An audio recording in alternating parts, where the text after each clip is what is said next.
This section examines steering columns. Effort applied to the steering wheel is transferred down the steering column or shaft to a steering box. In early cars, the steering column was a straight shaft running inside a hollow tube. The steering wheel was attached to one end and the steering box to the other. In many frontal collisions, however, this caused serious injury to the driver, partly because it was forced back towards the driver's head and partly because the sudden stop forced the driver onto the wheel. To reduce this hazard, some steering columns are fitted with collapsible sections that protect the driver. During a collision, two forces are applied to the steering column.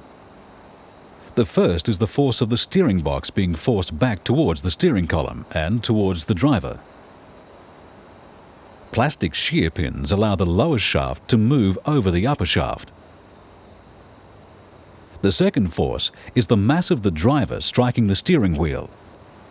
This force breaks the brackets on the upper part of the column, driving the upper column into the lower column.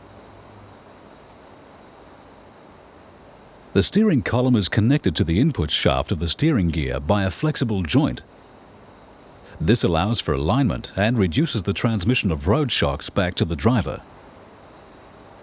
Some steering columns have an intermediate shaft, which runs at an oblique angle from the column to the steering gear.